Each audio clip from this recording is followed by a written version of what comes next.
this time, we're asking that all cell phones be put on mute. The board meeting will begin to start. The board meeting is an open forum given to everybody to receive the board meeting and agenda.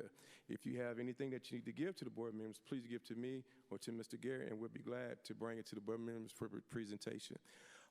Please respect the board meeting when someone is up here talking. We ask that you give them the respect that you would deserve, and we ask that you would abide by the rules at this time. Thank you. Oh, please keep your mask on at all times. Unlike me when you're up here, keep your mask on while you're speaking. Thank you. All right, thank you. The time is now 6:02. And this meeting is hereby called to order. We have the presence of a quorum attending both in person and our video conference. Notice of this meeting has been posted online and at the Fort Bend ISD Administration Building for at least 72 hours. This meeting is being live streamed to the district's YouTube channel, and a recording of the meeting will be uploaded to the district's webpage following the conclusion of this meeting. At this time, we would follow the agenda and go into convene in closed session under the Texas Open Meeting Act, Texas Government Code, Chapter 551, under the following sections: 551071, for the purpose of a private consultation with the board's attorney on any or all subjects or matters authorized by law. Section 551072, consider purchase, exchange, lease, or value of real property. Section 551074, personnel matters. Section 551076, security matters. Section 551082, student discipline matter or complaint. Or Section 55100821, personally identifiable information about public school students. All right, at this time, I will ask all the board members to please go to closed session. Grail, we will meet you in the closed session Zoom, okay? Okay, thanks. All right. Oh, I'm having a bad back day.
All right.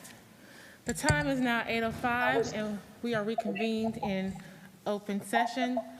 Whether the Senate is allowed under the Constitution to hold this impeachment trial for Donald Trump, even though Trump is now a former official.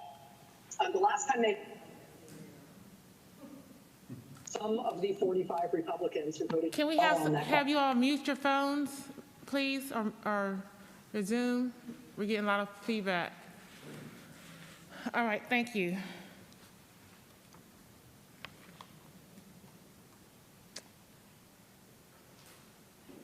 Okay, we have one action, I believe, from closed session. Who has it? You have it. You want me to make the motion? Okay. I move the board to interview the top 3 ranked executive search firms at a date and time to be determined by the board president. Second. All right, it's been properly moved in second. Discussion. Actually, I would like to just share with everyone who those top 3 are. It's going to be Hazard, Young, Atlas and Associates, JG Consulting, BWP and Associates are our top 3. Anyone have any questions about that? Any additional comments? All right, at this time, I'll call for a vote. All in favor, show by raising of your hand. Okay, it passes unanimously. Thank you, trustees. All right, now it's time for our item 5A1.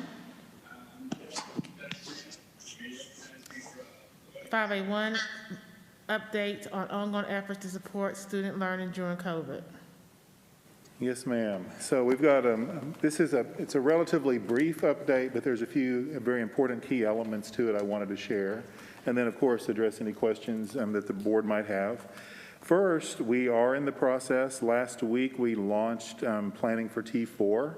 As of this morning, 298 students have submitted a plan to move from face-to-face learning to online learning.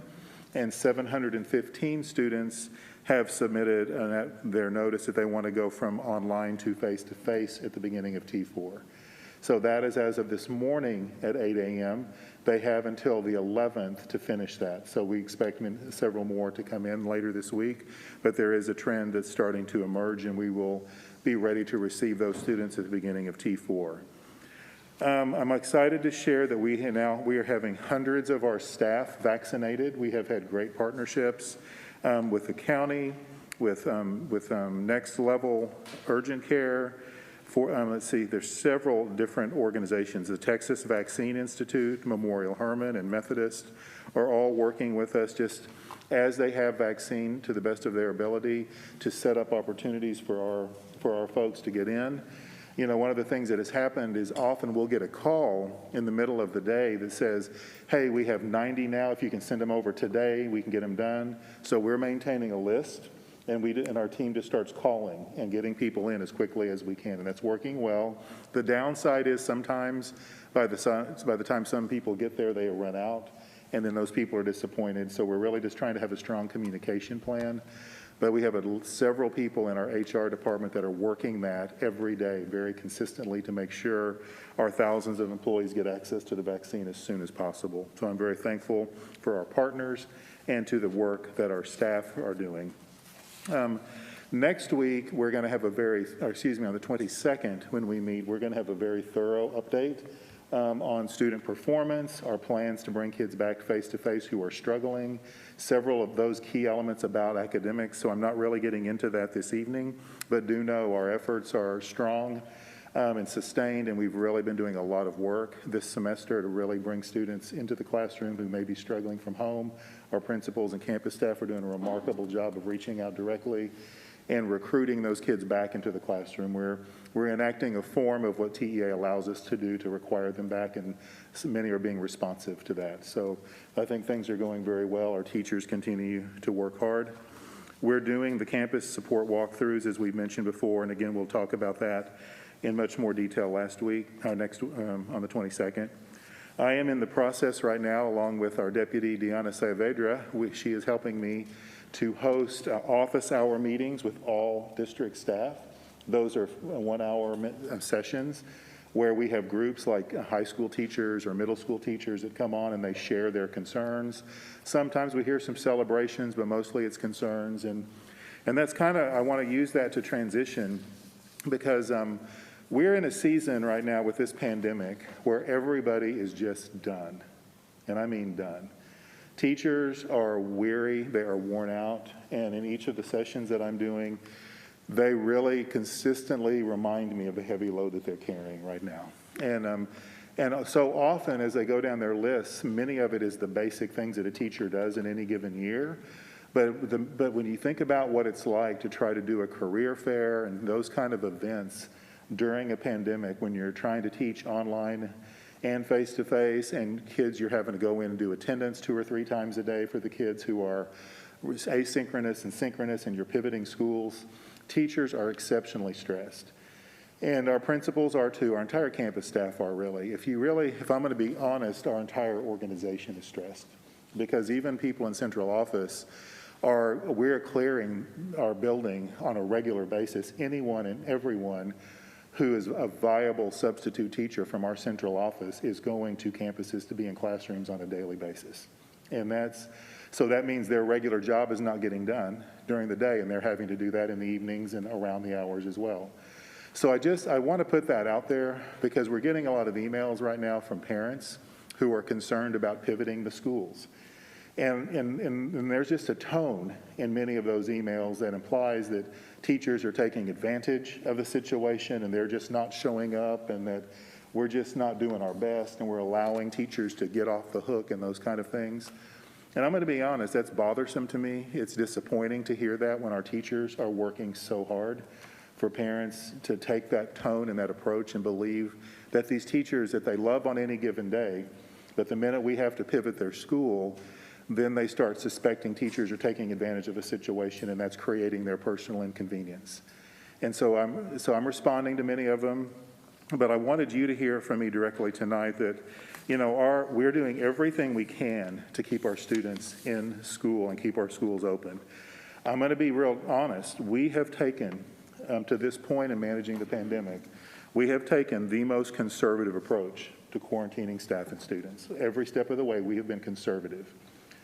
Many people want to compare us to other districts, but most districts around us do not have the number of Black and Hispanic students that we have, who are the groups that are being most affected by this pandemic. And so among our staff, we have an exceptionally diverse staff. Our community, our students are very diverse, and we have to recognize the real risk that they're at with this virus.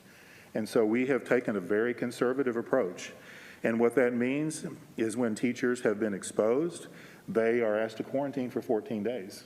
Now, that is the best case scenario. That is what CDC asks us to do. Now, CDC does have a 10-day and a 7-day option if you need that for essential staff. We have chosen to stick with 14 days.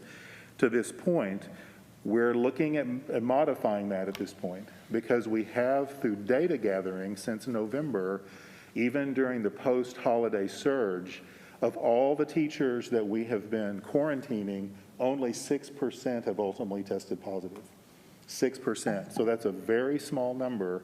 And so we're looking seriously, and I'm not making an announcement about that, but I want you to know we're looking seriously at pulling back to either the 10-day or the 7-day quarantine, because our numbers are showing us that the teachers we're quarantining are not testing positive. So it's data informed. It's not just a random, we're going to change. We want it to be data informed to make sure we're protecting our staff and our students. So we will be making some announcements in the near future if we determine that we can change that. We are working with our medical advisors around that before we rush out and do it, but I just want you to know that's something that's very important to us right now. Every teacher who can teach, even from home, are teaching. There are very, very few who are not teaching, and it's usually their own. If they're using personal leave, it's because they need to, because of their own health or other issues. And it's important that you recognize people are out on anyway, because they have the flu or their kid is sick and things like that. So the pandemic is one reason people are out, but teachers are out for the normal reasons anyway. And sometimes those reasons have been exacerbated because of the stress on their body that they're carrying right now. So that is creating some situations. Our school-based positive cases remain low. But I am going to tell you, as I hear from some of these parents, again, it's concerning because what we're finding is the exposure of our children who are bringing it to school, and it is, most of the time, these things are happening away from school. They're not being exposed at school, except for people who are doing things outside of school. And when I said that people are done with the pandemic, I think they're showing it in their behaviors. For example, I can think of one school recently where we had a family with 3 children, all of which tested positive, and the parents sent all 3 children to school anyway. Later, it was reported to the school, and of course, we sent those children home, but every teacher and many students that they had been in contact with then had to go quarantine, which was 10 adults in that building we lost to quarantine because those parents chose to send their children to school. So that is the kind of behavior we're seeing in our community right now. We're constantly messaging, you've got to stay the course, you've got to do this, you've got to protect yourself, wear your mask, don't gather. But people they're making poor decisions outside of school, which is affecting what happens in our schools. And then unfortunately, they're angry at us when we close the school for remote learning. So we're holding the line, but we're going to keep studying our protocols every single step of the way to keep our staff and our students safe, because ultimately, our kids can't learn if we don't have healthy adults in the building. And our job from our level is to take care of the adults who are taking care of the kids. And so that's what we're trying to do to the best of our ability every single day. People are often asking, well, why aren't they doing this in that district, and how come we're so different than other districts? I've actually talked to a lot of superintendents, as you would expect. We commiserate quite a bit, and what I'm learning is we're all dealing with the same issues, but we're dealing with them differently. So, for example, in some districts, I talked to a superintendent recently, they've got a very robust teacher coaching model. So at some of their schools, they'll have 4 to 6 teacher coaches. Well, those coaches are at this point rotating subs as they have teachers out. They become full-time subs. They're not coaching because they're filling in when teachers are out. We don't have a robust coaching model with that kind of staffing. In January, I think our average fill rate for subs was 55%. A year ago, it was closer to 80%. So you can see we're not getting subs to accept the jobs because many people are worried about their own exposure. And as you would expect, there are many schools in our district where that fill rate is even down in like 10% or lower. And as you would project, it is in our most at-risk schools where we already have trouble identifying substitutes to come into those buildings. So we're consistently looking at ways to find new subs. Right now we are looking at partnering with churches and other local nonprofits to see if some of these churches can motivate their membership to come up and to get trained to be a sub, because we just need more adult bodies in our schools to help us keep the schools open right now. And we'll train them and we'll do anything we can to help them be prepared and ready to go into the room. But we need more adults from our community to step up. If they're certified teachers, anybody like that that's willing to come and be in our building to sub, we need them to do that now. We do think that we're in a good place as we've kind of passed the peak of the holiday surge, fortunately, and many people are starting to get vaccinated, so that's going to help. But right now we have fewer schools pivoted to remote than we had. So that's going to slow down, but we are looking at several ways to minimize that. And I don't ever want our parents to believe that we are just rushing to close schools, that we are in no way closing schools unless we believe it's absolutely necessary. So that's really, that's my report for this evening on that topic. I just wanted to kind of put that out there because I'm getting questions, and I know the board is hearing some of those questions, and I'm open to any questions you have for me or staff at this point. Yeah, thank you for that update. I think, Charles, if we could talk to the criteria that's being used to pivot these schools, I think that's important for us to understand in the community as well. Because some of the emails that we're getting were saying, oh, we only have 3 kids that, were positive, or only 1 teacher. So I think we need to understand better the criteria that's kind of being used in order to do that pivot. Absolutely. So I'll give that initial, and then if Gwen or Beth want to jump in. But bottom line, business continuity is how we're making the decision. So right now we've got our buildings full of staff, teachers. All the teachers are in the building, even those that are teaching online, unless they have an accommodation that's medically documented. So some parents operate from the assumption we have a lot of teachers at home. We do not. Every working teacher is in the building, even if they're teaching online right now. So what happens then is you have somebody come into the building, whether it's an adult or a child, that has tested positive. Anybody who has been, and there's a defined term for close contact. It's a certain amount of time and a certain amount of space or distance anybody that has been in close contact with that student then has to quarantine, whether it be a teacher or a child. And so that, depending on the child's movement and activities in the building, can be a broad net or it can be a narrow net.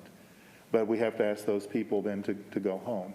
So if you think about if you have 4 or 5 cases, then in one school, as we go through contact tracing, any positive case has got to stay home, and then anybody who's been exposed to close contact has got to stay home.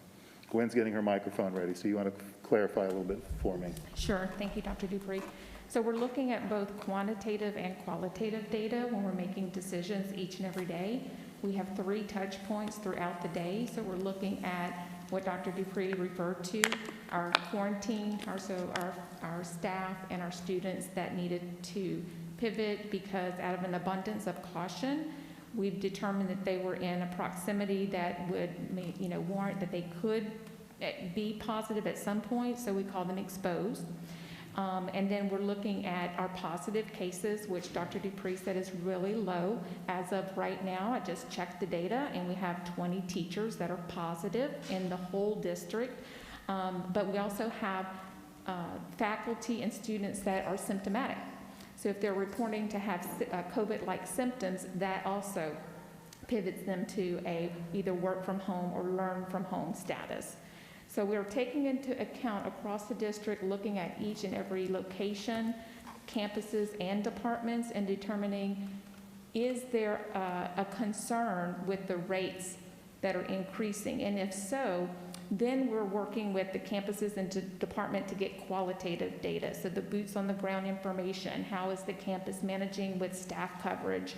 And there's standard questions that we ask leaders of departments and campuses to then come back around the table and make a decision whether or not we should consider a pivot. All right, do the board members have any questions? I see Angie. So either Dr. Dupree or Ms. Touche. So thank you, Addie, for asking the question about sort of that business continuity and how that is going on. Is there a way we could share with parents? I hear you saying we're using qualitative and quantitative data, but is there a general rule of thumb of maybe the deficit of staff? Like, is there a marker, when we reach this number of staff who are quarantined or we cannot fill the subs since we've got a low number of folks wanting to sub, is there a general number or a defined window that helps you determine that? I just think that might be helpful to be more explicit to parents. I know that's hard to answer. I'll take a stab at it, and then you all can fill in the gap for me. And the answer is no. There is not because every campus is very different. And one of the questions that has come up is what has changed since the fall? And that kind of comes back to what I had said about just the stress levels and the weariness. So I say the answer is no, because we have been very purposeful in Fort Bend to not say this is a number threshold, because the minute you start saying it's a positive case or a certain number of teachers out or something, then you're putting yourself in a position to have to break your own rule. Because often what's happening is the principals are saying, we're fine, I'm pivoting these people around, I'm shifting these folks among classrooms, and they're covering. Well, people were doing that very diligently all fall, but that was taking a toll because it meant teachers were not getting lunch, they were not getting their breaks, they were working extra long hours to keep schools open and to do all that coverage. Because the principals and teachers are committed, because they understand how important it is to keep these kids learning in face-to-face. They're so dedicated to it. But then once we got past the break and we really hit the surge, they were just worn out. And we finally had to tell some of the principals, you can't do it anymore. You just can't. We see how hard you're trying. We see what you're doing. But the numbers tell us. I mean, when we see you've got a third of your staff out, you're wearing everybody else that is there out completely, trying to keep things going. And then that starts eroding the quality of instruction anyway. So really, it is very qualitative, and it's a very dynamic, and it's different from school to school, because a good example might be in some schools based on the split of face-to-face or online. If it's 60-40 or 30-70 as it is in some schools, you may be able to swing some of those online teachers into the classrooms where you need to cover, and they can get on and do 2 classes at once. But if it's closer, if you have many more face-to-face kids, that's harder to do because you don't have that flexibility in your online teaching. So you can kind of see there's not a consistent pattern across any district that we can apply. So it's been a very qualitative, collaborative-based discussion with the principals, lots of analysis, and because they want to hold the line and keep their schools open. And we want to support them in that, but there comes a time where they're like, I can't do it. We have to have a break and let everybody heal a little bit and go home and then bring us back later. Thank you. And then I have one more question, and I hear you, and I'm so grateful to the teachers, the paraprofessionals, the principals. They want to keep the classes open, but I hear you saying, we're burning out the ones that are there.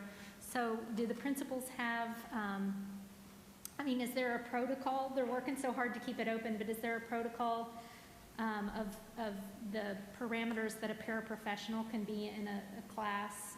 Are they, so that they're, I don't know the answer to this, so that they're maybe not doing things that a certified teacher should be doing, like grade taking, lesson planning, that type of thing? Yes, so when we're looking at staff coverage, our first line of defense, so to speak, is our sub-coverage. So we're pulling from that pool first. Our second line would be for the campus leader to look at other staff options at their own campus and deploy those folks out. And then our third line would be, we have a pool of central office staff that will deploy out. So that's kind of the order in which we work.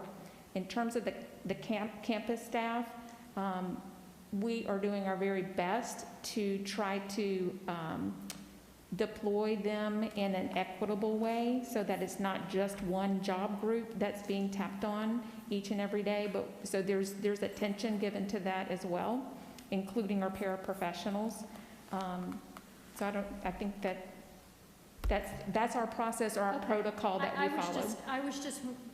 My question, I guess, was just, are we asking some of our paraprofessionals to provide instruction, to lesson plan, things that a credentialed teacher would have to do, but perhaps they're not trained or able to do that? I'm just curious. Joe, is that happening? Mm-hmm. Ms. Hannon, yes, so that is happening in some situations, and typically, prior to COVID, that was the case many times. Now, it should not be happening for an extreme amount of days, but if there's ever a time in which a principal finds themselves in a situation where they can utilize paraprofessional staff to provide instruction, then they are using paraprofessionals to provide instruction. Now, our goal is to ensure that this is not occurring 2, 3, 4, 5 days at a time, but there are going to be situations where if a substitute committed to a position and that for some reason they're ill or they're backing out of substituting that day, some principals are being forced in a position where they are using paraprofessional staff.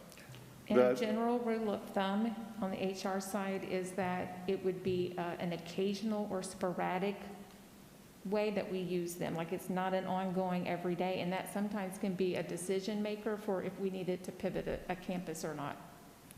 I would like to add as well that in some instances where a teacher may be quarantined, but the class is not, the class is present in face-to-face, then there's the need for a monitor to be in the classroom while the teacher is providing that support online to the class that's in the face-to-face setting. And so that magnifies the number of assistants that we need on a campus at any given day before we go to the pivot. I did want to address one of the pieces of your question directly, though, which was about whether we're asking paraprofessionals to create lesson plans.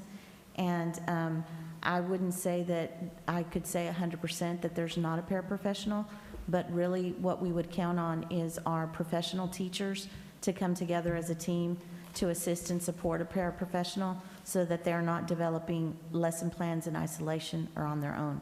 And I would, with confidence, say that principals are making sure that teachers who are credentialed are working together to support a paraprofessional that might be covering a class with lesson plans and then assisting with any grading that might need to be done or assessment of students. So.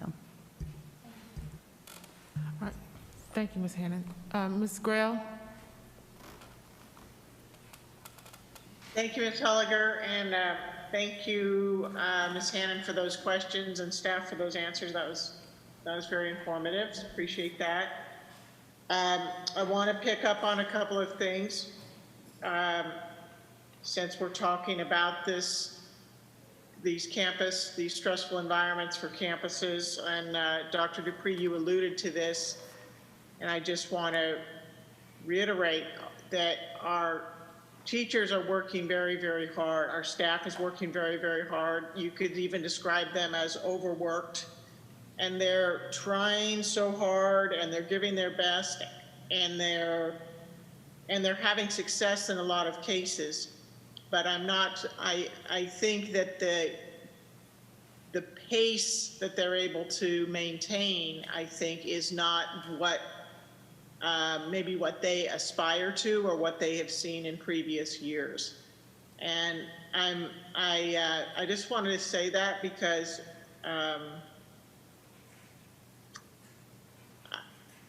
they're all trying so hard, and many of them are close to the breaking point. And I just recognize that. I have a couple in my own family that are struggling, and I know that it's tough. So I just wanted to acknowledge that.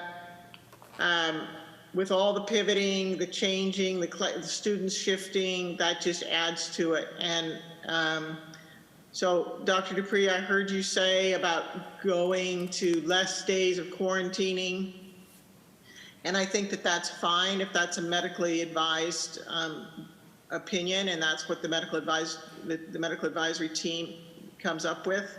But I don't want to add stress to the teachers, the paraprofessionals, and the staff that are on the campuses interacting with kids. If that's going to add stress, then that may be, that may be a consideration. I guess I'd like to throw that out there. Mm-hmm. And then I would guess the other thing I'd say is, you said you're doing office hours, you and Ms. Saivedra are doing office hours. Are you asking teachers for input and for feedback and for suggestions, and for what they've learned over these last weeks, and maybe suggestions for the next term? We are. As you know, we've learned a lot transitioning from T1 to T2 and now from T2 to T3. We continue to ask that question, and they have a lot of good ideas. We're also about to launch what we call a thought exchange, kind of group conversation, if you will, for all teachers about some specific questions like that as well that will allow more participation even in the conversations that are permitted during the office hours. But we're often getting unsolicited let's talks and emails that we respond to when we get good ideas. We have these formal measures as well that we're taking. But I think, you've heard me say this before, the foundations we've built over the last 7 years are benefiting us now because we have an organization where the leadership feels accessible to the staff, and they have no trouble being very candid with us, with me directly, about their concerns, their questions, and their ideas. So, because they know we take it seriously and we care, and we're going to do everything we can to follow through on those things. So yes, we do have structures for that. Okay, well, thank you for sharing that. And you did put a video out maybe last week or potentially the week before that showed a lot of empathy, and I think that's very helpful. So so that's good, and I hope staff members will share good ideas and help us to to go to solutions, to find solutions, and the principals will be willing to listen to those ideas. I have one other question. You mentioned about the transition to T4 and that people are putting in their requests for changes. How much longer does that process last? And then have we built in enough time between when the survey part ends to building master schedules, and planning for the start of T4, which I believe starts immediately after spring break. Is that correct? That's correct, yes. So the parents can make their choice, the selection request, and again, it closes on the 11th, on this week, and it's only for those who are requesting a change. It is not required of all parents, just those who want a change, and it closes on the 11th, and we do believe, based on our transition from 2 to 3, we have built sufficient time. And we also built in, as you'll recall, that extra week of spring break, where that will allow additional transition to get everything set up, the schedules in order for the students when they return. So we feel like we've learned a lot from the fall that's really improving our efforts this spring. Okay, and for those students that are being requested to come to face-to-face for T4, if they're not already, have they already all been contacted, or are we in the process of contacting them? No, that's just now. Are you asking about the ones who are making the request or the ones that we're reaching out to? The ones that we are reaching out to, if they maybe were failing a course or they're having poor attendance or something like that. I thought I understood. Yes, I'll let Dr. Rodriguez speak to that. He's leading that effort. Yes, Ms. James, we are in the process of contacting some of those students. I do want to say that the process began in the fall. I think it's important for everyone to know that although TA has provided this guidance, principals on their own have been making the contacts since the fall semester. So before there was ever any guidance given to school districts, as a school district ourselves, we were making those contacts. But now that we have been given that guidance, we do have principals and their leadership teams that are contacting the parents, and they're contacting the students to try to have them return back with the space that they have available. And I would, just to clarify, Mrs. James, we are not asking all of them to wait until T4, and many of them, the principals, are creating space now to get them back as soon as they can, knowing that it's an urgent need. Okay, that's great. Thank you. I was going to ask about that. And then are you also, how about seniors that are maybe have failed a class last semester or something? Are we recruiting them to come back to face-to-face to get their credits for graduation? Yes, ma'am, we're doing that as well. And actually, we just received some graduation plans from our high school principals last week, and we're in the process of monitoring those plans and providing feedback to the principals. But in response to your question, yes, that is occurring. Okay, that's excellent. Well, I imagine you might report on some more of that in a couple weeks, but I just wanted to make sure that was part of the T4 recruiting process. And then my last comment is I want to thank you, Dr. Dupree, and your staff for working hard on organizing the vaccines for eligible staff. I think that's very exciting, and I appreciate that very much, and I know the staff does as well, because that's a huge anxiety to try to get on a list and try to get a vaccine, and it's a tedious and difficult process that, you're right, sometimes requires responding very, very quickly during the workday. So thank you for your partnership with those entities that you mentioned to make that happen for staff. And that concludes my questions and comments. All right, thank you, Ms. James. I just wanted to follow up real quick, Mr. Rodriguez, on your statement around for the seniors based on Ms. Grill's question. What about the exams? I know there's been talk around the testing that's going to be mandated for students to come in and do. Where, what are our plans to handle that if students are willing to come in to take those exams? Are you talking about the STAR exam? Yes. Yeah. That, Deanna, do you? Well, as TEA has shared with us here recently that to administer the STAR exams, the students have to come, they will only allow them to take those in a face-to-face environment, so they're not allowing an online option. And so we're currently working with our staff.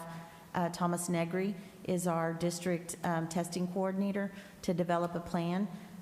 We have organized 4 major work streams, one of which is closing out the school year and the transition to T4. And so part of the work in the transition to T4 is to plan for what an assessment schedule would look like bringing kids back face-to-face. Yeah, So we're still working on those plans. Okay, and specifically then, the EOC exams, the intercourse exams that they have to take, if they're not able to come and take them in person, what are the options? We have not determined that yet. Oh, okay, okay. Yeah. All right.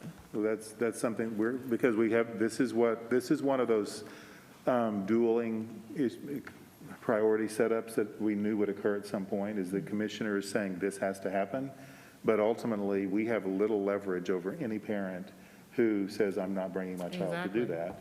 The hook that we and the TEA has, though, is this child cannot graduate if they don't pass that EOC. Now, they also will have other options if they're an underclassman. The greatest risk is going to be the seniors who may need an end of course that they can only come to take it at school, and if they're unwilling, then that's going to create a graduation impediment for them. Okay. All right, thank you. But I would also tell you, I do not support, and we do not support the TEA mandate that every student has to test and come to the building to test. I just think, again, there's many things many of the decisions they're making that may work great in some smaller rural districts or in certain regions of our state, but in these large urban districts like ours, that does not work for us because we're just too diverse and there's too much risk for many of our children. And so I'm worried about how it's going to impact their performance. All right, thank you. Dr. Gilliam. Yes, good evening, everyone. If I could just keep going on that, so are we looking at EOC as possibly not being scored, not stopping graduation for any child? No, ma'am. Okay. Now, last year, they suspended it, and that will not be held against the child who did not take it last year. But this year, it's required, the regular STAR is being administered, and our students have to take it. And They have to take it in order to EOC graduate. will count, yes. But are they going to have to pass it? Yes. Okay. So has that been shared with our seniors so far? Oh, yes. Okay, Yeah. great. Okay, I have a few things. First of all, I just really hope that we have an event planner for teacher appreciation this year. And it came to me as I'm sitting, because as I hear, I just take down words or what have you. I have Tina, Tori, Katrina, Mikey, Chelsea, and Janera. One is my child, and the other are my nieces and nephews that are in education. And Dr. Dupree, thank you for sharing. It's tough. It is really tough out there. So when I'm going to ask a few questions, and it's only to try to assist to see how are we moving in the district. I hear qualitative data. What type of qualitative data is a lot? What is the qualitative data that we have when we're looking at the stressful environments and how we're helping teachers? Gwen? So I'm going to ask the COVID team that meets 3 times a day to speak more directly on what they're evaluating. But I will tell you that, initially we're relying on quantitative data to signal to us that there may be, some concerns at a campus. And then we switch over and rely more heavily on qualitative data. And we built in, as part of our process or protocol for the campus, to signal back to us. So they have access to a survey, and there are standard questions that our school leadership department, along with HR and our SEL, social emotional learning departments, work together to have conversations with the campus leaders and understand the culture and climate that's happening there on site.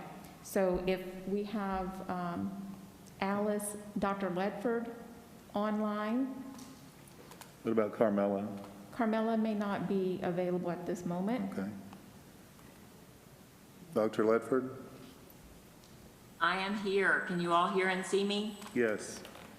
Good evening, everyone. Thank you so much for your question. Yes, there's a team of us that meets every day to look at all of the data for the various campuses.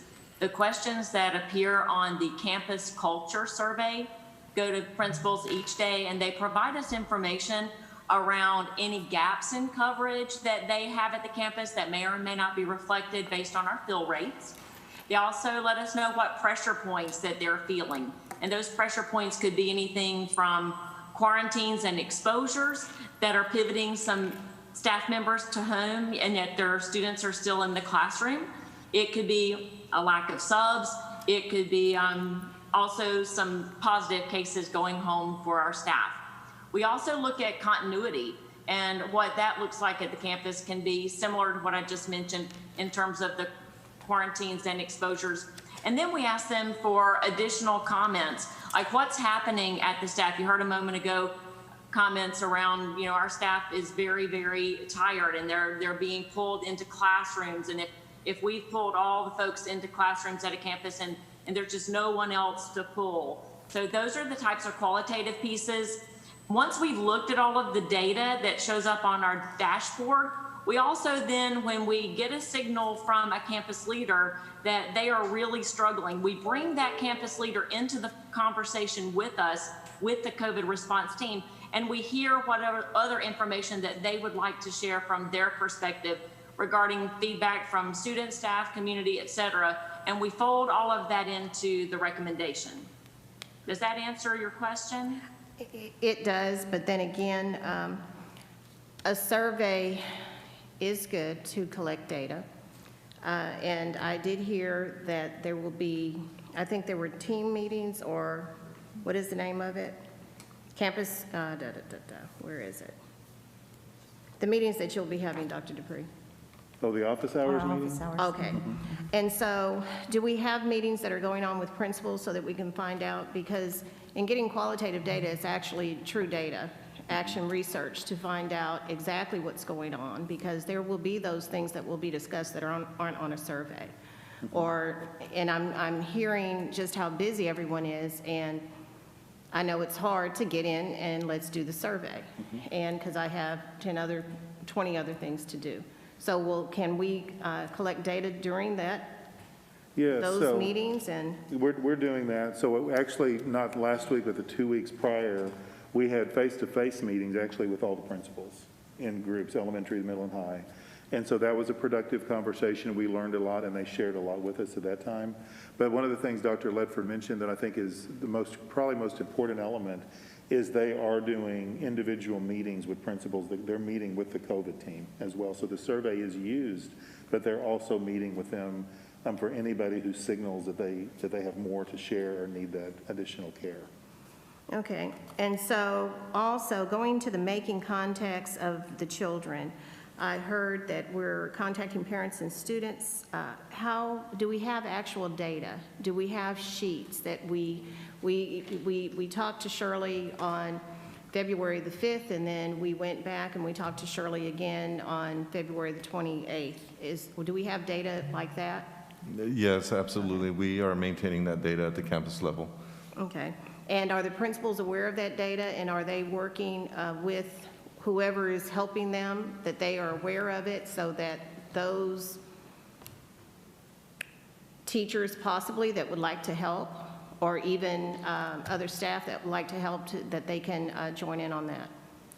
So the campus leadership teams have taken the proactive approach of working through the list. Now, I do have to say that we have limited space. So every campus is unique with the number of seats that they have available. So they have gone through the process of identifying the criteria for the students that are going to return back specifically to their campus based on the number of seats that they have available.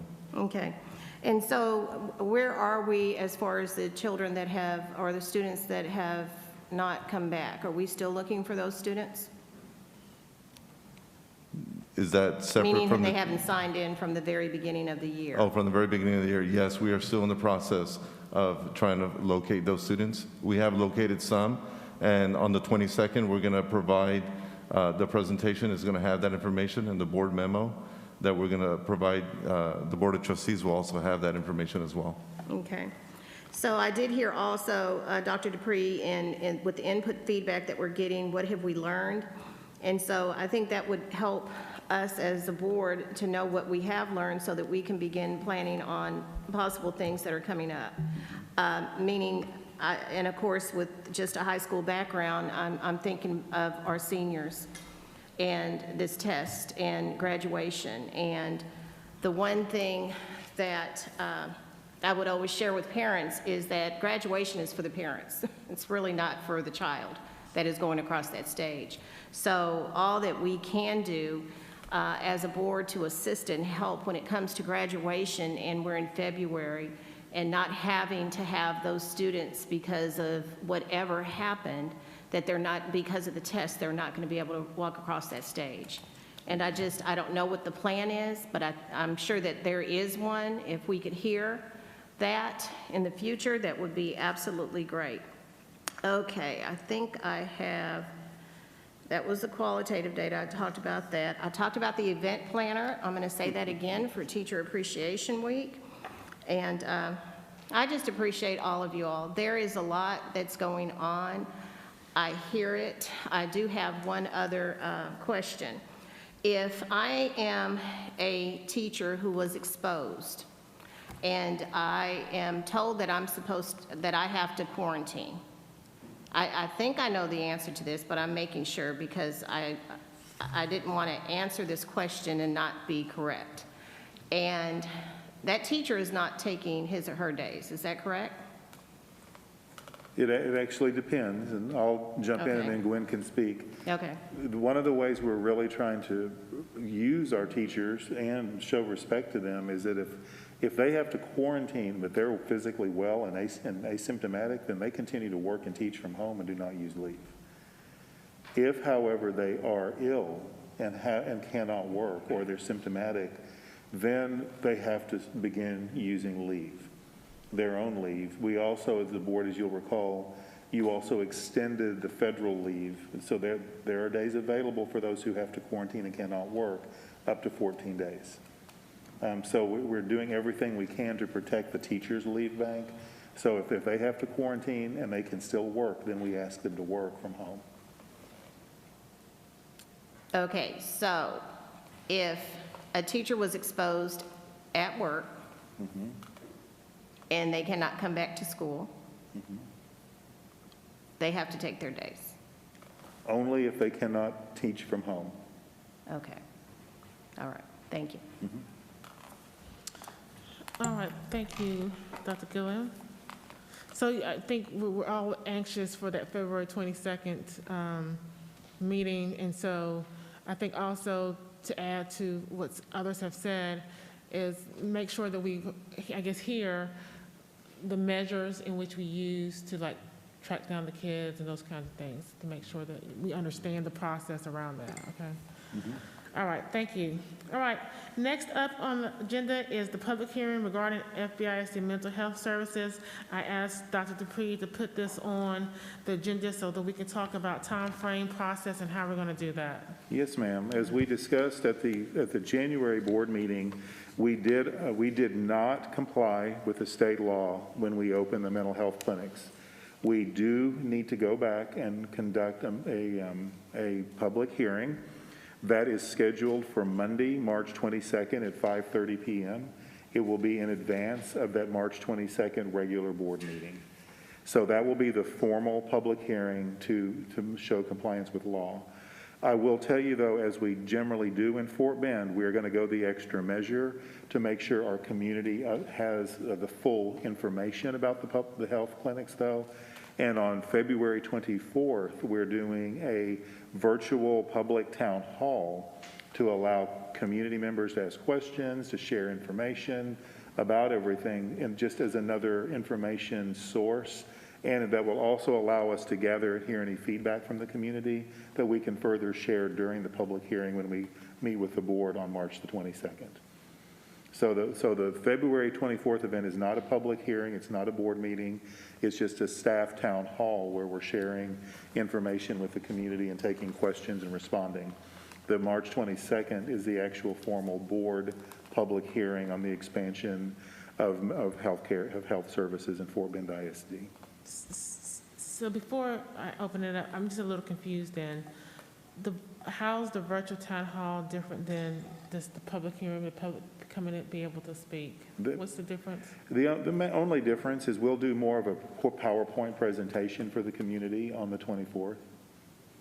And it's just more of a staff information town hall meeting to let people know what's going on. The public hearing, it must actually be held by the board. Must be conducted by the board.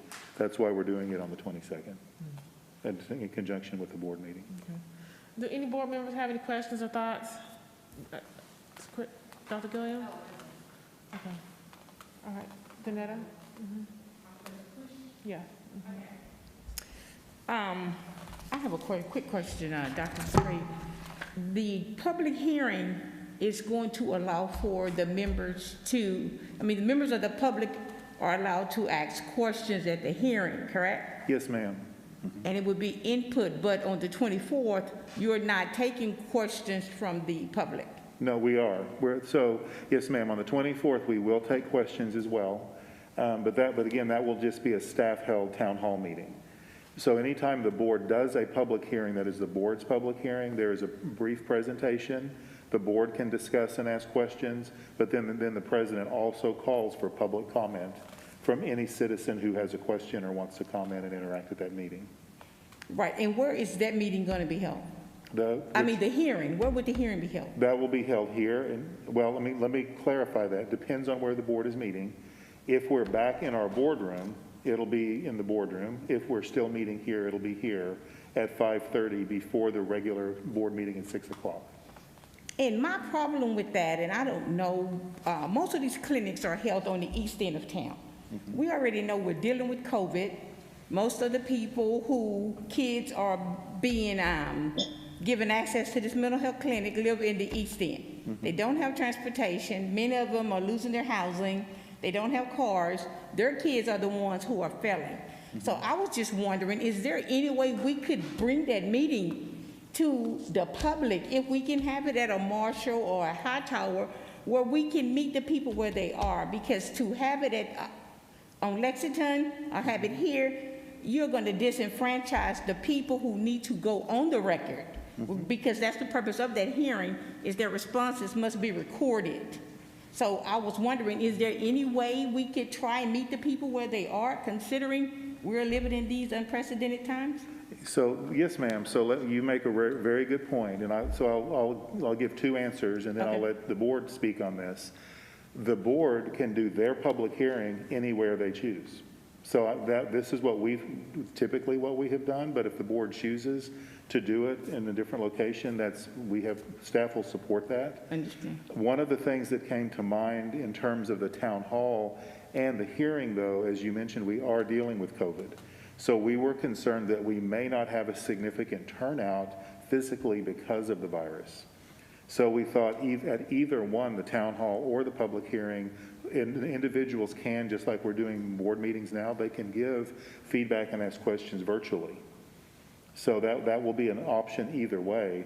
But I'm not going to presume to give direction as to where the board would host a public hearing. What I've indicated is what we've traditionally done with public hearings, but I'm open to the board's leadership on that. Oh, and I understand that. I was just saying that we have it where they are, and that's just moving a barrier. If they don't come, there's no excuse to say we didn't have an opportunity. But if it's moved away, we're giving them an excuse to say, this is why I didn't come. It was so far away, and you didn't consider that. So I would just hope that as a board, we can get together, put the meeting where the people can come, then there's no more excuses. We gave you an opportunity, you didn't speak, so let's proceed. It's basically my stance on it, but I do appreciate your answer. No, I mean, I think that's a very good suggestion. I mean, I'm open to have a conversation about that from the board members. Typically, I mean, if we're gonna do something like that, that means the whole board meeting will also be moved. So we're not gonna go to another location and then jump back over here. So we would have to be prepared. So at this time, if you don't mind, I really would like to hear from the board or someone give a motion on it so that we can at least, whether or not the motion passes or not, by having the motion allows us to have the discussion prior to us, voting on it. Okay? Madam President, can I add one comment? Staff is very open. If we need to schedule the public hearing separate from a board meeting, we can certainly do that as well. Yeah. If the board would like to just pick another evening, other than that March 22nd, we could do that as well. Okay. All right. So you want to do Well, I'm actually thinking is maybe we could do a satellite from there. Could we actually have the satellite at Marshall or at Hightower at the same time to where we have the board meeting, to where we can still have a group of, just a suggestion? As to have it in the, just a suggestion. We don't have to answer that today. Do you understand what I'm saying? So when you say satellite, I'm thinking that you would have we would have technology at Hightower High School that would have the parents there, they would have this on screen, and we would be in, it would just be broadcast from the Lexington location, as well as at Hightower or at Marshall. Yeah, so I mean, I think we're open to any of those options. It's the pleasure of the board, what they would like to do. And we can work with the communication team, our technology team, to deliver and implement on that. So can I have a motion? Madam Board President, you don't have an action item on the good. agenda in order to take action on this item. It's presented as an information item. Okay, so we would have to wait till another day to do that? That's correct. Okay, all right, thank you for that clarity. All right, so, but point well taken, Ms. Williams, and so we would have that on our next board meeting so that we can take action on that. All right, thank you. All right, I'm going to move on to item 6A1, review revisions to local board policies, A, B, C, and D. I'm collecting them as a whole. I would like to, Grail, can you provide a summary of some of the significant changes? I just want, any significant changes that we made to these policies? Right, okay, so, so the local board policies DC, FFG, and GBAA all went through the board policy committee. And the changes are outlined in your board book. The other policy that's on the agenda there did not go through the board policy committee. So I wanted to share that so that we can have any dialogue if we want to have any questions around those changes that were made by the committee, which Ms. James is the committee chair. Just so you all know, also on that committee is Ms. Hannah and Mr. Rosenthal. I do have a question, or I would like to ask a clarification on DEC, which is the one that did not go through the policy committee. So when we get to that one. All right, Ms. Shirley, do you have a question? Ms. Williams, do you have a question? Okay, so Ms. James, can you please go ahead with your question for item 6AD? So my question is, could staff provide an explanation of why we're making this change? It says that it was something in the legal update, and I'm trying to understand, or it was a minimal change, but it looks like it's a change in the way we staff members can use vacation. So could someone please explain? Yes, I think Gwen will be able to handle that. Yes, so There's a backstory that I wanted to walk you through first to help explain the change that we're presenting to you today. So if you're looking at DEC local, there is a section on page 2 of 12 titled Paid Time Off, PTO. And PTO we implemented 3 years ago, and that was something new in the organization. And it allows for employees that are on a 238-day work calendar to receive paid time off in the district. That differs from vacation days. So the PTO is also referenced on page 6 of 12. And on page 6 of 12, it details in policy how employees that are on a 238-day work calendar can utilize this benefit. It allows for employees to accumulate up to 10 days of PTO. So rather than lose their allocated benefit each year, they can accumulate up to 10 days. And in excess of 10 days, the leave would transfer from a PTO to an LSL, local sick leave. So in reviewing the policy, what we identified, and with feedback from our stakeholders, our employees, is that those employees that are on vacation days, this is our 260-day employees that work year-round, they're allocated vacation days. And there was nothing in policy that allowed for them to have a similar benefit as our 238 employees, in which they could take their vacation days and roll it over to accumulate like our PTO. So the way the policy exists now, it will, they either have to use their vacation days each year or lose it. So the policy update allows for them, if you look at page 5 of 12, there at the bottom, use the vacation, it allows them to accumulate up to 20 days rather than losing their leave. So that's the purpose of making the update. Okay, so they accumulate 5 days per year and they can accumulate up to 20, is that correct? That's correct. And then for the people that are on the 238-day contract or work calendar, they can accumulate up to 10 days, but they don't have vacation days. That's correct. Okay. And so the PTO 238, their benefit is less than those that are on a 260. They get more vacation days. So that's the difference in the numbering, you know, how many days they can roll over. All right, thank you so much. You're welcome. All right, our next item on the agenda is item 6A2, review previous meeting minutes for January 11th, 2021, January 19th, 2021, January 25th, 2021. Does any of our board members have any questions on those 3 items? All right, thank you. Our next item is for board BB1, district calendar and related staff development waiver. Yes. Does anyone have any questions about that?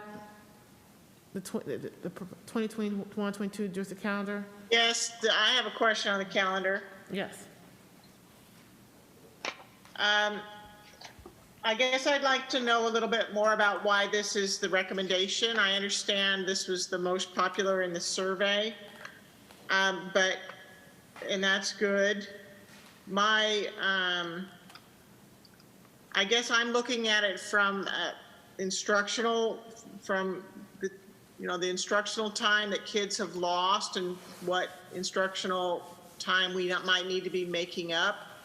And I'm wondering how this calendar helps us to meet those teaching and learning goals that we have.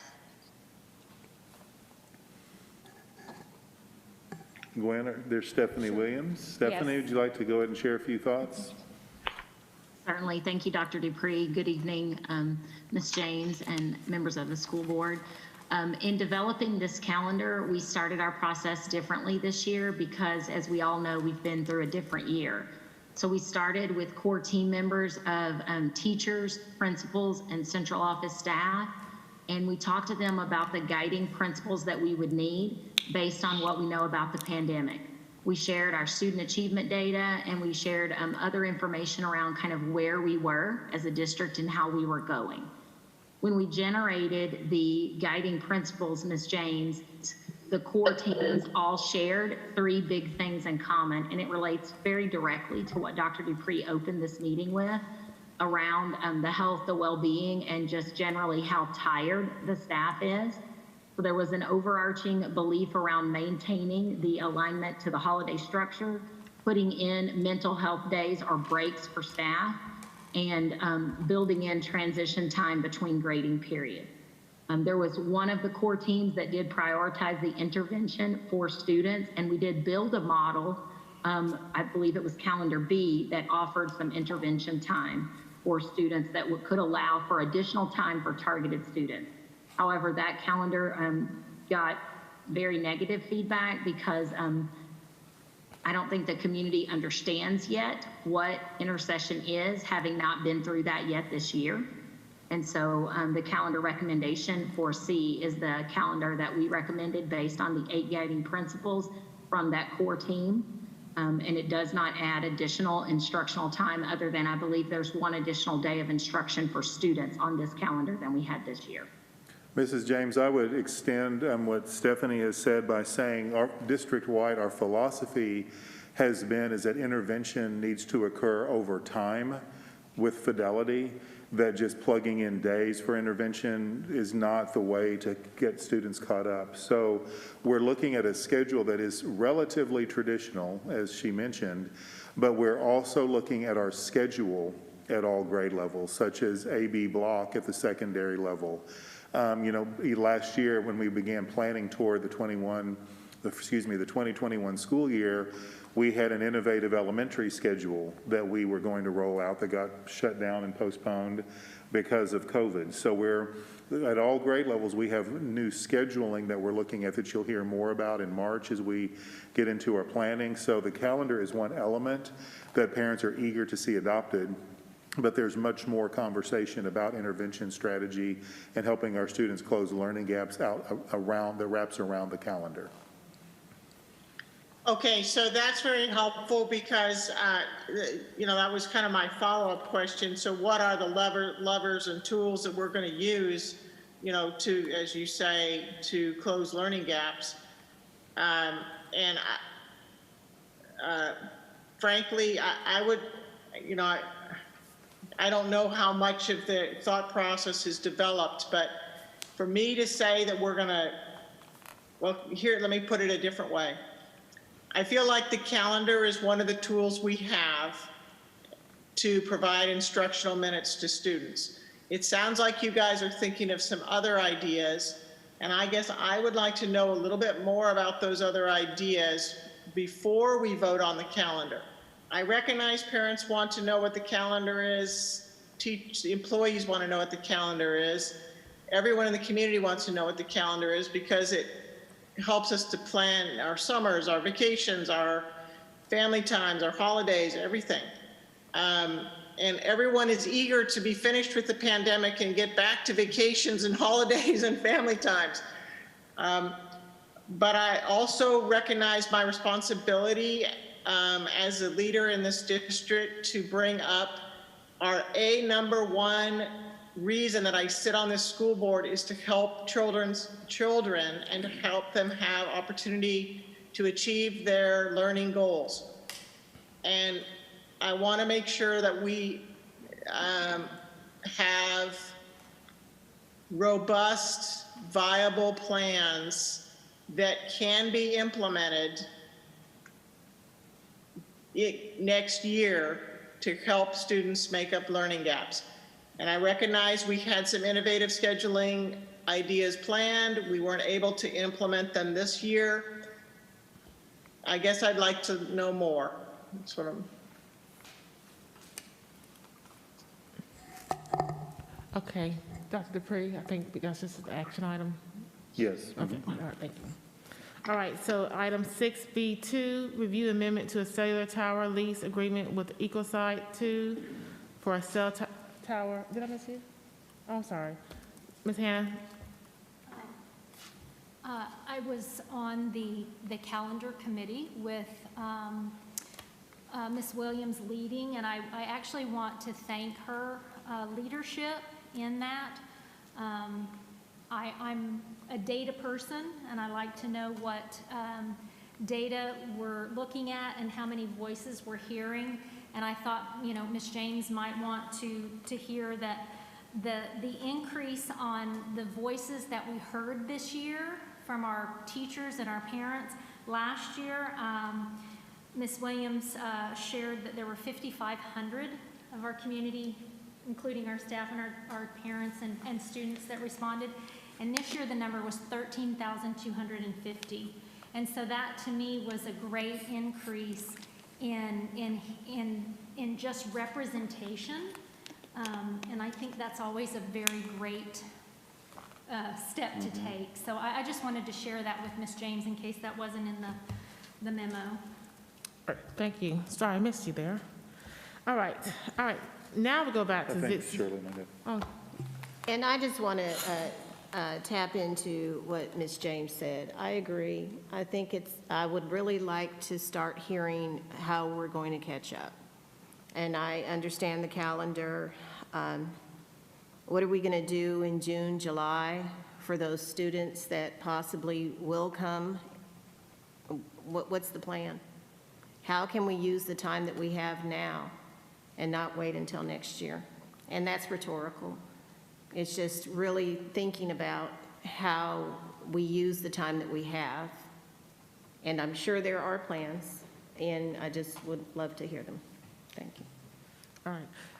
I know we're talking about the calendar of Fort Bend ISD, but in talking about how we bridge the gap of, you know, due to COVID, I think we also need to have a conversation, Dr. Dupree, a little further than just the district, around our surrounding schools, like our community colleges and those, to see how we can get some support for our even graduating seniors who are missing certain types of learning that they missed over the last year or almost 2 years now. So I think it's important we have the conversation. All right, so now I'm going to go on to 6B2. We ready? Okay. Review the amendment to a cellular tower lease agreement with Ecocide 2 for a cell tower at Kepner High School. Does anyone have any questions? All right, thank you. Moving on to 6C1, review joinder agreement to petition for addition of a 4.95 acre tract of land into Brazoria, Fort Bend County's Municipal Utilities District 3. All right. 6D1, review approval of budget amendment 3, allocating funds from the general fund major maintenance committed fund balance to function 51 facilities maintenance and operations. I have a comment on this one. Okay. Thank you, Ms. Helliger. I noticed a part of the use of funds was to fix a gym floor at First Colony Middle School. And I just want to know that, I want people to know that there's a leaky vent system on one side of the First Colony gym. And in the 20 years that I've been associated with that school, it has leaked so many times, and it causes the floor to get, the wood floor to get wet and to buckle. So the root cause of the fixing the gym floor is the gym wall. And I'm just mentioning that so maybe someone can take a look into that. All right. Thank you, Ms. James. Mr. Perez, did you want to say anything to that? Yes, ma'am. That has been addressed. That was before we even went in to do the floor, we went ahead and addressed the wall at both of those schools. They had the same construction method, and we went in and we went ahead and addressed the issue and then replaced the gym floors. Okay, well, thank you for that. This is the second time since I've been on the board that it's happened. So I just, and Mr. Rosenthal's given me a thumbs up, so he knows too. it's just a thing. So just for you, so you know, I just wanted to bring it up. So it's on your mind. Thank you. So why is it just a thing? I don't understand. Well, why is it a thing? Why does it continue to happen? Yeah, I don't know why, and I haven't seen the latest repair that they've done. All I know is that it's happened repeatedly for over a period of time. Yes, ma'am. We have not had any leaks since the repair. So it took us, in fact, it took almost a year delay on getting the floor done because we needed to get the wall repaired before we went in and did the floor. But we have not had any leaks that I'm aware of since the repairs. Okay, thank you for that update. Appreciate it. All right, 6D2, review resolution to convey property adjacent to the old Missouri City Middle School Cougar Gym and amend the current interlocal joint use agreement with Fort Bend County. Anyone have any questions? All right, 6D3, review job order contract with E-Contractors USA LLC for exterior and interior repairs at Edgar Glover Junior Elementary School. All right. Item 6D4, review the purchase exceeding $50,000 specifically for the items that are listed from A through H, supplementary instructional resources, supplementary sheet music, music supplies, and equipment-related items, Salesforce software support, financial and efficiency auditing services, local area network equipment and related items and services, purchase of primary network operations center, enterprise internet, and secondary network operations center enterprise, and the janitor services for the James Reese Career Ed Technical Center. At this time, I'll take any questions on any of those items from A through H. I saw Ms. Hannons first. Just quick clarification, and thank you for the follow-up on the instructional items. So just to be clear, what we're going to be approving is just the additional vendors that we can purchase the instructional materials from. Is that correct? Yes, ma'am. It's not an additional amount? That is correct. The amount remains the same. It's to approve additional vendors to add to the list of choice. Okay, thank you. Thank you. Mr. Rice?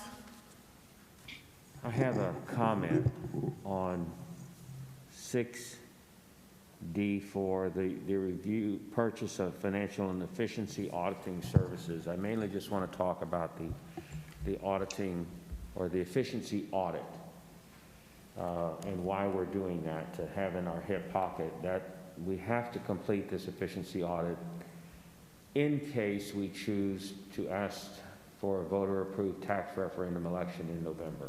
And there's a certain timeline associated with that.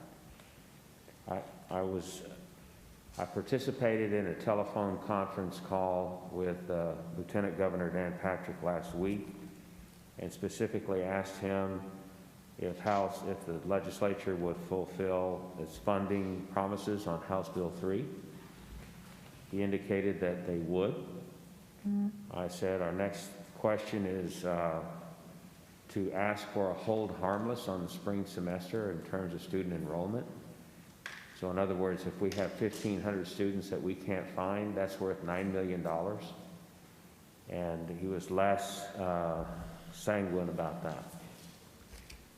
And the third thing was to exempt TASB from taxpayer-funded I call it taxpayer-funded discrimination, and allowing TASB to continue to advocate on behalf of public education. Now, the reason I bring that up is because Senator Paul Bettencourt and Senator Larry Taylor are commenting that every school district should dip into its fund balance in order to make ends meet.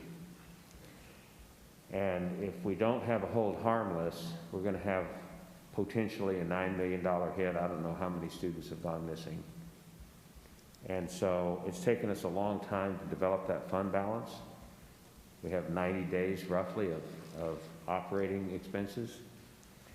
And in the past, when we've had excess funding, we've banked that money for a rainy day, and we've been using it. So we've been very good financial stewards. And so it's important to do this efficiency audit, because if we do not do it, then in the time and manner prescribed by the legislature, we will be unable to go for a TRE in November if we need one, which we will not know until the legislature is out of session in May. So I just wanted to point that out, and also point out that I think it's Senator Middleton who has filed HD 13, well, it'd be Representative Middleton, HD 1395, which is another bill aimed at property tax relief. And we're tracking that right now. I don't know what's going to happen, but the stakes are high, and I hope there are a lot of people at home watching this and paying attention, because they need to call up Senator Paul Bettencourt and Senator Larry Taylor and tell them to give us a hold harmless on the spring semester waiver of students. We also had a conference call with Commissioner Mike Morath last week, and he asked, what are we doing to find our kids? Asked everybody that on the conference call. And I told him everything we can. But when we go knocking on doors and people have moved and there's no forwarding address, it's kind of hard to find kids, and that we have some kids that don't want to be found. So anyway, it's important for us to move forward with this, and I hope all of our friends and neighbors out there in TV land will advocate on behalf of public education, contact their state representatives and their state senators, and ask them to provide us with a hold harmless on the spring semester attendance to fully fund House Bill 3. And that's it. Thank you. Thank you, Mr. Rice. Mr. Rosenthal? Yes. I assume this will go to Oscar or Long. On 4F, I'm looking at the scoring matrix, and for Windstream, as far as quality of the vendor's goods or services, they kind of seem to be lagging. They probably came in like 4th or 5th place. So I'm kind of wondering what your thoughts are on that. And then same thing with the extent to which goods or services meet the district's needs. They're lagging, 4 or 5 of the others in that one. So was this one pretty much based on price? And can we expect quality service, especially since we're moving, we're a lot more dependent on the internet now. And so that doesn't give me a whole lot of comfort. And then a follow-up would be 4G. I'm assuming Windstream is not on that list because they don't provide service to wherever our backup data center is.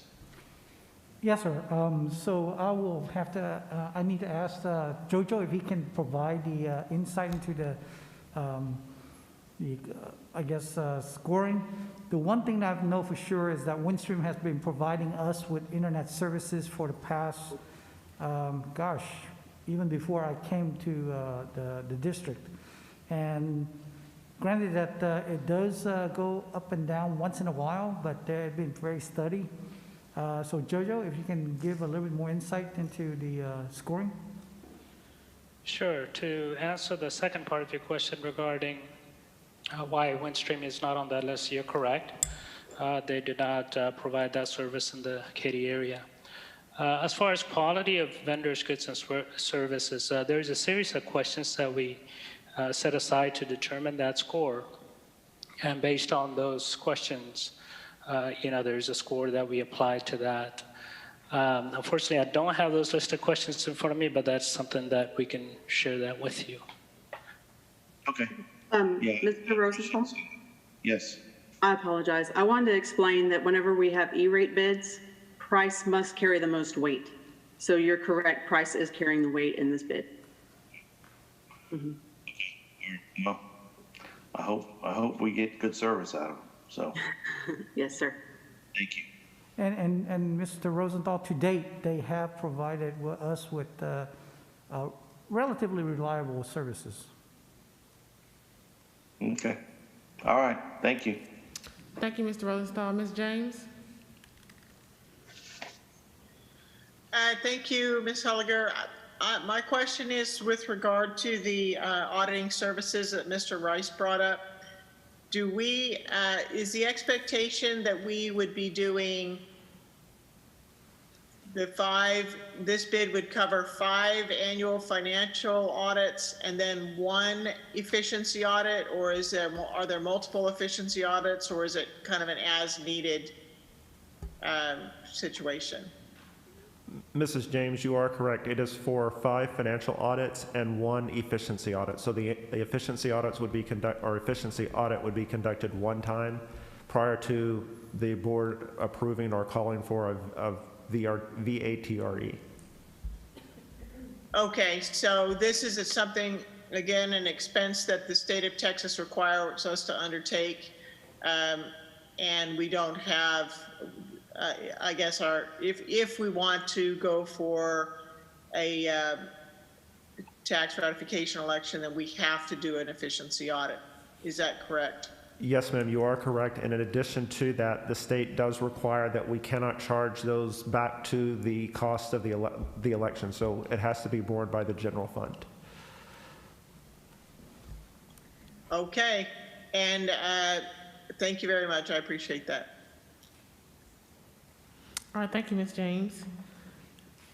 The next item on our agenda is item 6E, 2014 bond program, review using the use of the 2014 bond program contingency as proposed. All right. Now we've come to our audience items. I know we have at least one speaker. Is that correct? Just one. That's Ms. Glenda McCall.